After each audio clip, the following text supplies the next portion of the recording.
My ex's mom showed up at my door at midnight with her daughter half asleep on her hip, and the first thing she said to me wasn't hello.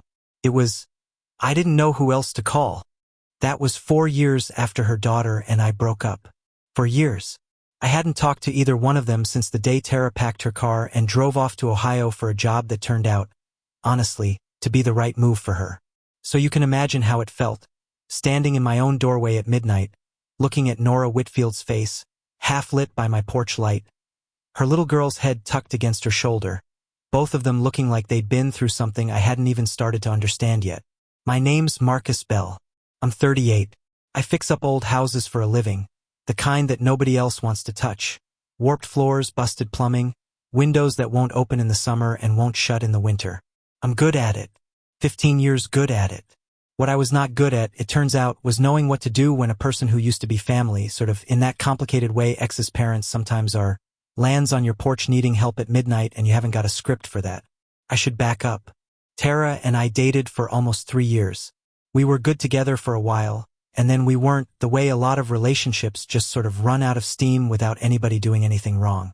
Her mom, Nora, I'd met maybe a dozen times over those years. Thanksgiving dinners. Couple birthdays. She was kind in that quiet way some people are, where they don't make a big deal out of being kind, they just are. After Tara and I split, Nora and I never really talked. Why would we? She wasn't my family. She was just somebody's mom I used to know. So when I opened that door and saw her standing there, my brain just sort of stalled out for a second. I said her name like it was a question. Nora? She said, I'm sorry. I know how this looks. Her voice was shaking, just a little, the kind of shake you only notice if you're really listening. I didn't have anywhere else.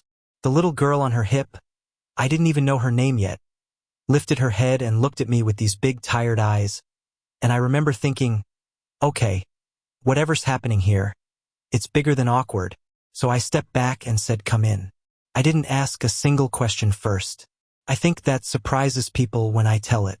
They expect me to have grilled her on the porch, asked what was going on, made her explain herself before I let her cross my threshold. I didn't. I just opened the door wider. Inside, with the kitchen light on, she finally told me. Her name was Daisy, she said, nodding down at the girl, who was 7. Nora had remarried a few years after her and Tara's dad split. A guy named Russell Cole. Daisy was his daughter. And that marriage, the one with Russell, had ended about 18 months back. Divorce was finalized, all signed, all done, no question about that part. But Russell hadn't taken it well, and lately he'd been showing up unannounced, banging on doors, calling at strange hours, the kind of behavior that doesn't look dangerous on paper but feels exactly like a threat when you're the one living it. That night he'd shown up at Nora's apartment building, parked outside for almost 2 hours, just sitting there. And when she finally called the building manager, Russell drove off before anyone got there. No proof. No police report worth filing. Just a woman and her daughter, scared, with nowhere that felt safe enough to sleep. She said she'd thought of me because I had a house out past the edge of town, away from everything, and she looked down when she said this part, because I was the only person from that whole chapter of her life who'd never been anything but decent to her. She said she knew it was a strange thing to ask. She said she'd pay for a hotel if I could just point her toward one that wouldn't ask too many questions about a man who might come looking. I didn't even think about it the way you're supposed to think about big decisions. I just said she could stay. I had 2 empty bedrooms upstairs, both finished, both just sitting there gathering dust because that's what empty rooms in a lonely man's house do. I said it like it was nothing. It was not nothing. I understood that even as the words were coming out of my mouth. That first night, I gave Daisy the smaller bedroom, the one with the window that faced the field out back, and I found her an old quilt because I didn't have proper kid bedding, obviously, why would I? She fell asleep almost instantly, the way kids do when their body finally believes it's allowed to rest. Nora sat at my kitchen table for a long time afterward, hands wrapped around a mug of tea she wasn't really drinking, and she kept saying thank you in this way that sounded like she was apologizing for needing to say it at all. I told her she didn't have to keep thanking me. She said, "You don't understand. People don't usually just say yes like that. Not without wanting something back eventually." That line stuck with me longer than it should have, if I'm being honest. Because some part of me, some part one wasn't ready to admit was awake yet, heard that and thought, well, maybe I'm not most people. I didn't say that out loud. I just told her to get some sleep. The room was hers as long as she needed it, no strings, no timeline. She went up around 1 in the morning. I sat in my kitchen by myself for a good while after that, staring at the dark window, thinking about how strange it was that the house felt different already. Fuller. Not in a bad way. Just different. And somewhere under that thought was another one I shoved down hard and fast, because it felt wrong even to let it form all the way. That the woman sleeping upstairs used to be somebody I called, half-jokingly, my future mother-in-law. That thought did not belong anywhere near the thoughts I was actually allowing myself to have. So I locked it in a drawer in my head and told myself that was the end of it. It was not the end of it. Not even close. But that night, lying awake listening to a strange kind of quiet settle over my house, the quiet of 2 new people breathing somewhere above me, I had no idea how far this was going to go, or how long it would take me to stop pretending I didn't know exactly what I was feeling. It started with a sock. That's it. A single sock, gray, kid-sized, left on the second stair from the bottom. I almost stepped on it on my way out the door one morning, about 3 weeks after Nora and Daisy moved in. I picked it up, set it on the banister, and didn't think much of it. Except I noticed later that same week that I kept finding small things like that all over the house. A hair tie on the bathroom counter. A child's drawing taped, slightly crooked, to the refrigerator. A house with 3 stick figures standing in front of it, the tallest one holding a tool that I'm pretty sure was supposed to be a hammer. None of it was dramatic. None of it was supposed to mean anything. But I kept noticing, and noticing felt like something was shifting underneath me without my permission. By then we'd settled into something that worked. Nora got a part-time job doing the books for a hardware store 2 towns over. Turned out she'd done bookkeeping for years before she married Russell, and the skill hadn't gone anywhere, just gotten quiet for a while. Daisy started at the elementary school in town. I drove her some mornings when Nora's shift started early. We wrote out a kind of unofficial agreement, nothing on paper, just spoken out loud one evening at the kitchen table. Separate rooms, split the groceries, no pretending this was anything other than 2 adults helping each other through a rough stretch. Nora said that last part very clearly, looking right at me when she said it. I said of course, like it was obvious, like it wasn't already starting to feel less obvious every single day. Those early weeks had their own rhythm, the kind you don't plan but fall into anyway. Mornings smelled like coffee and toast, sometimes cereal when Daisy insisted on pouring her own milk and missing the bowl by half an inch. Nora left for work with her hair still damp from the shower, keys in one hand, lunch bag in the other, and she'd pause at the door just long enough to say drive safe, like she'd been saying it for years instead of weeks. Evenings were quieter. I'd come in from a job with sawdust on my boots and find the kitchen already warm, something simple on the stove, Daisy at the table working on homework with her tongue pressed to the corner of her mouth the way kids do when they're concentrating. Nobody made a speech about it, feeling like family.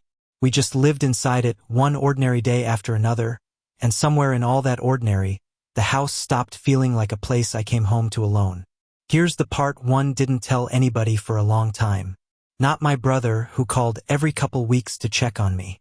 Not Connie Tate, the neighbor down the road who'd been the one to first mention Nora needed somewhere to stay, since it turned out Connie and Nora had known each other from church. I didn't tell anyone that somewhere around month 4, I started noticing the way Nora laughed when she actually meant it, this short surprise sound, completely different from the polite laugh she used at first. I noticed the way she left the porch light on for me on nights I worked late jobs across town, even though nobody had asked her to.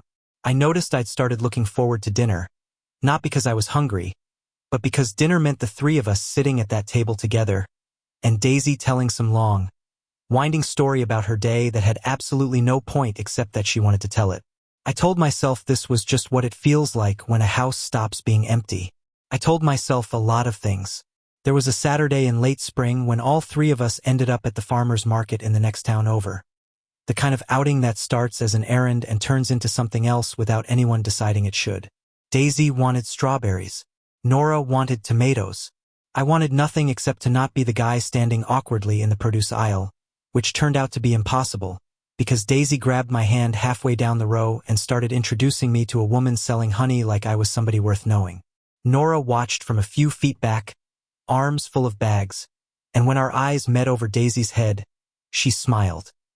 Not the careful smile from the first weeks, but something looser, something that reached her eyes. I carried the bags to the truck. Daisy fell asleep on the ride home with strawberry juice still on her chin. Nora and I didn't talk much, but we didn't need to. The silence between us felt earned by then, like we'd both been working toward it without naming what we were building. Daisy, for her part, attached to me faster than either Nora or I expected. She started asking if she could help with my work.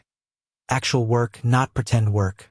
I gave her a small hammer and let her tap nails into scrap wood in the yard while I worked on the porch railing. She asked 100 questions a day, the way 7-year-olds do, mostly about why old houses get built the way they do, why some boards rot faster than others, why nails rust. I answered every one as best I could. Felt like something. I didn't have a name for what. One night, maybe 5 months in, Daisy had a nightmare and came downstairs looking for her mom, who'd stepped out to grab something from her car. Daisy found me instead, sitting in the living room reading. She climbed up next to me without asking, the way kids do when they've decided you're safe, and she said, real quiet, "Are you gonna leave like Russell did?" I didn't know what to say to that. I mean, I knew what I wanted to say, but I wasn't sure I had the right to say it yet. So I just told her I wasn't planning on going anywhere. She nodded like that settled something for her completely, and a minute later she'd fallen back asleep against my arm, and I sat there not moving for almost 20 minutes because I didn't want to wake her up, and also because something about that moment had cracked something open in me that I'd been keeping shut for a long time. Nora found us like that when she came back in. She stood in the doorway for a second, just looking, and her face did something I couldn't quite read. Then she came over and gently picked Daisy up to carry her to bed. And when she came back down, she sat across from me at the kitchen table instead of going straight to her room, which she usually did. "She's gotten attached to you," Nora said. Not like it was a problem. More like it was a fact she was still working out how to feel about. I said, "Is that a bad thing?" She didn't answer right away. She looked at her hands instead. Then she said something I think about a lot even now. She said, "I keep telling myself this is temporary, that we'll find our own place eventually, and things will go back to normal, whatever normal even means anymore. But every week that goes by, it gets harder to imagine leaving this house.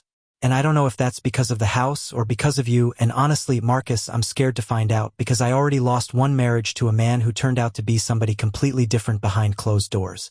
I don't think I trust my own judgment on this kind of thing anymore." I didn't say anything smart back. I wish I had something better to tell you, some clever line that fixed the moment. I just said I understood, which was true, and that she didn't have to figure it out tonight, which was also true. She nodded, and we sat there a while longer in the kind of silence that isn't empty. It's just full of things nobody's ready to say out loud yet. After she went upstairs, I stayed at that table a long time. The house was dark except for the light over the stove, and I could hear the old boards settling the way they always did when the temperature dropped at night. I thought about Tara sometimes in those months. Not with longing, more like remembering a road I'd taken that didn't go where I thought it would. Nora wasn't Tara's echo. She was her own person, standing in her own story, and I was standing in mine, and somehow those two stories had crossed again at my front door on the worst night of her life. I didn't know yet if that crossing was going to cost us something. I only knew I wasn't ready to walk away from it. That was the same week Russell started calling her phone again. Not threatening exactly. Worse than that, in a way calm, reasonable sounding, asking about Daisy, asking little questions that didn't seem like much on their own but added up to something that felt like he was building a case. I didn't think much of it at the time, not really. I figured it was just an ex-husband being difficult the way ex-husbands sometimes are. I had no idea how wrong that read on the situation was about to turn out to be, or how much it was going to cost both of us before it was over. I made a mistake, and I can't take it back, and I think about it more than I'd like to admit. The mistake was simple. I let myself get comfortable. I let the four of us, well, three of us, settle into a rhythm that felt so normal, so easy, that I stopped thinking about how it must have looked from the outside. I forgot, for a stretch of time, that not everybody was going to see what I saw. A family that had built itself out of nothing, slowly, carefully, and I forgot that some people, the wrong people, were going to see something else entirely. something they could use. Started small. Daisy mentioned me at school the way kids mention the people in their lives, no filter, no sense that anything she said could be turned into ammunition. She told her teacher, in front of the class, during some sharing exercise, that she lived with her mom and Marcus now. Just like that. No explanation. The teacher didn't think anything of it. But somehow word got back to Russell because that's how small towns work. Information travels through people who don't even mean any harm by it. He called Nora that same week, and this time his voice had changed. Calmer than before, which should have told me something right there. He said his lawyer had some concerns about the home environment. He used words like ambiguous. He used words like unclear boundaries. He talked about how it might look to a judge, a single woman, an unrelated man, a young child clearly forming an attachment to someone with no legal relationship to her at all. He said it all so reasonably that, for a second, listening on speaker from across the kitchen, I almost believed he had a point. That's the part that scared me the most, looking back. Not that he was lying. It's that what he was describing wasn't entirely false. It just wasn't the whole truth either. Then he said the line that told me exactly what kind of fight this was going to be. He said maybe Daisy would be better off with a parent whose life was a little more straightforward. Nora's face did something I won't forget. It wasn't anger exactly. It was older than that, like a wound from a long time ago getting pressed on again. Somewhere deep, somewhere she thought had healed over. A few days after that call, Russell filed for a formal custody review. Just like that, what had been quiet small-town gossip turned into something with paperwork attached. Something with a date and a time and a mediator's office we were all going to have to sit inside. Here's where I made the mistake I really can't undo.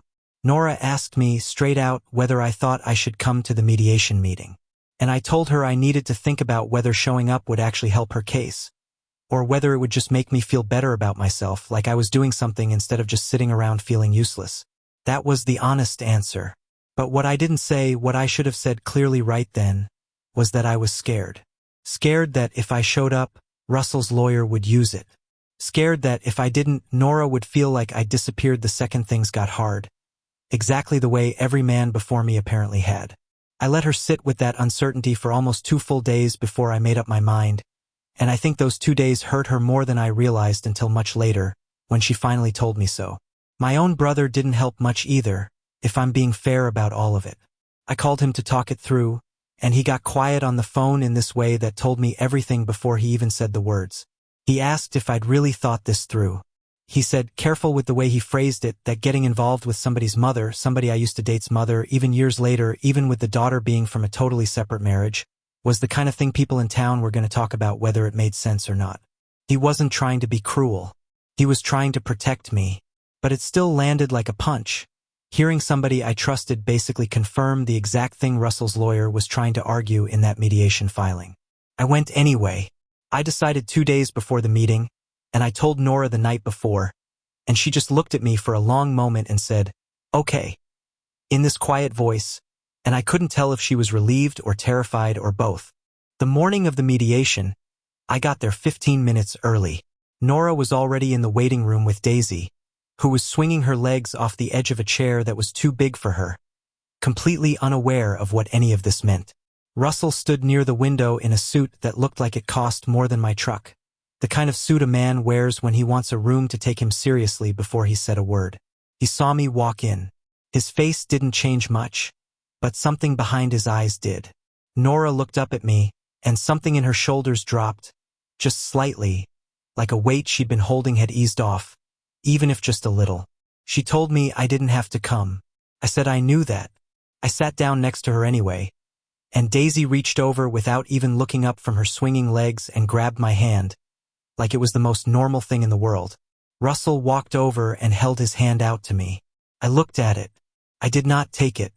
His mouth did something that wasn't quite a smile, and then the mediator opened the door and we all went inside, and I had this feeling settle over me, heavy and certain, that whatever happened in that room over the next hour was going to follow us for a long time after we walked out of it.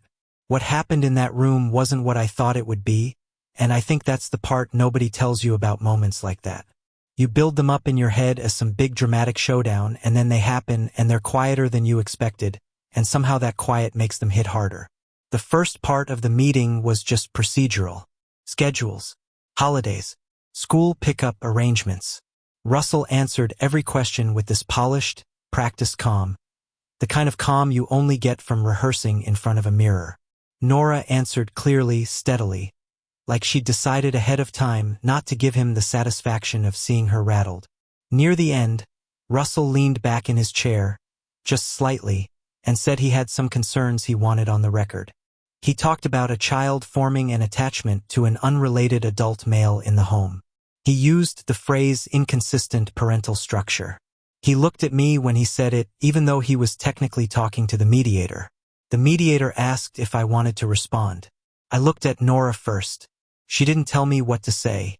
She just nodded, small, like she trusted whatever was about to come out of my mouth. I said I wasn't there to replace anybody, and I wasn't interested in any title. I said Daisy had started sleeping through the night again since they'd moved in with me. Something Nora had mentioned to me once in passing, not as evidence, just as a small relieved comment over coffee one morning. I said Nora had rebuilt an entire life from almost nothing in the past 2 years, on her own, without anybody's help, and that the house we lived in had slowly turned into somewhere a kid actually wanted to come home to. I said what he was calling unstable was just a family that didn't look the way he wanted it to look. That's a different problem, I told him. That's not actually about Daisy at all. Russell didn't say anything back. The mediator wrote something down. Under the table, I felt Nora's hand find mine. Just for a second. Just enough pressure to tell me she'd heard every word. There wasn't some big verdict that day. That's not how mediation works, no matter how it looks in movies. But something shifted in that room anyway. Something everybody could feel even if nobody said it out loud. Russell had walked in expecting to control how this whole thing got framed, and somewhere in that hour, he lost that control and he knew it. He left without saying another word to me. At the door, he said something quiet to Nora that I couldn't hear. She answered him, just as quiet, and whatever she said made him press his mouth into a flat line and walk out without looking back. In the truck on the way home, she told me what she'd said, that she was done explaining herself to him, that Daisy was safe and loved and that was the only thing that mattered, and she'd see him at the next scheduled visit and nothing more than that. She said it felt good to finally say, really good. Daisy fell asleep in the back seat about 10 minutes into the drive, her head against the window, her stuffed rabbit tucked under one arm. She slept the whole way home. The road back was mostly quiet. Nora kept one hand on the dash like she needed something solid to hold on to, and every few miles she'd glance in the rearview mirror at Daisy, checking, the way mothers do even when they know their kid is fine. I wanted to say something that would fix the afternoon, but nothing I had felt big enough for what we just sat through. So I drove, and the fields rolled past in the late light, and eventually Nora reached over and turned the radio down without asking, which somehow said more than a speech would have. When we pulled into the driveway, Nora sat in the passenger seat a minute after I cut the engine, just looking at the house. The porch light was on. I'd left it on that morning without thinking about it. She said, "I've been scared of this place." I asked her what she meant. She said not the house itself. She said she'd been scared of how much she'd started to want to stay in it. How much it had stopped feeling like somewhere temporary and started feeling like home, and that scared her because the last time a place felt like home, it ended with her standing in a parking lot at midnight with her daughter on her hip and nowhere else to call. I told her I wasn't asking her to stop being scared. I told her I was just asking her to stay anyway, scared or not. She didn't say anything for a long moment. Then she said okay. Just that. Okay. And we carried Daisy inside between us, half asleep, and tucked her into bed without fully waking her, the rabbit going under her chin the way it always did. I think that night was the first time either of us actually let ourselves believe this wasn't temporary anymore. We didn't talk about it again right away. We just kept living. School mornings, grocery runs, me on a ladder fixing gutters while Daisy counted how many nails I'd dropped on purpose to make her laugh. But something had shifted in both of us. A quiet agreement we never put into words. Nora stopped flinching when Russell's name came up in conversation. I stopped pretending I didn't care what happened to either of them. And on nights when the house went still, I'd lie awake listening to the floorboards above me and feel, for the first time in a long time, like I was exactly where I was supposed to be. A few months went by after that, and they weren't easy ones. Russell filed a couple more procedural motions, nothing that went anywhere, just the kind of thing a man does when he's not ready to admit he's already lost. Nora had legal calls that left her staring at paperwork at the kitchen table, doing math in her head that wouldn't balance no matter how many times she ran it. I'd sit with her sometimes and not say anything at all, because there wasn't anything to say, and just being there turned out to matter more than any words would have. Daisy stopped calling me Mr. Marcus somewhere around that time. Just Marcus, plain and simple, because as she explained to me with total seriousness one evening over dinner, we were properly friends now, and friends don't need the Mr. part. I finished the back porch on a Sunday near the end of that year. New boards, new supports, 2 weekends of careful work to get it level after years of leaning. I set my tool on the rail to check it, and for the first time since I bought that house, it sat dead flat, not moving an inch. I called Nora out to see it. She came out in her jacket, hands in her pockets, looked at the field behind the house, gone gold with the season, then down at the boards under her feet. She said it didn't tilt anymore. I said no, it didn't. She said she thought she'd missed the tilt, just a little. I reached into my jacket. I told her I wasn't any good at speeches, and she already knew that about me, so I wasn't going to attempt one now. I told her I'd been carrying a ring around for 6 weeks, trying to find the right moment, and I'd finally figured out there wasn't a right moment. There was just this one. A Sunday afternoon, on a porch that finally held steady. I got down on one knee. From the kitchen doorway, Daisy's voice came through loud and completely without subtlety, saying she'd been watching for 5 minutes already and it was about time. Nora turned around, told her to go back inside. Daisy did not go back inside. Nora looked back at me, somewhere between laughing and crying and not landing fully on either one, and she said yes before I'd even finished getting the question out. Just yes, clean, no hesitation, the way she said things when she meant them all the way through. Daisy hit both of us running a second later, and I caught the two of them right there on that level porch, the light going long and gold across the field behind the house. The same house that started out as a place I bought just to have somewhere to hide, and ended up being the place where I finally stopped hiding from anything. That's the whole story. A house that took 15 years of practice for me to learn how to fix, and a family I had absolutely no idea how to build, until somehow, slowly, without either one of us planning it, we just did. If you stuck around this long listening to me talk through all of it, I really appreciate you. If you want more stories like this one, go ahead and hit subscribe. It genuinely helps me keep doing this. And hey, I'm always curious. Where in the world are you listening from right now? Drop it in the comments. I read every single one, and I'd love to know where this story found you.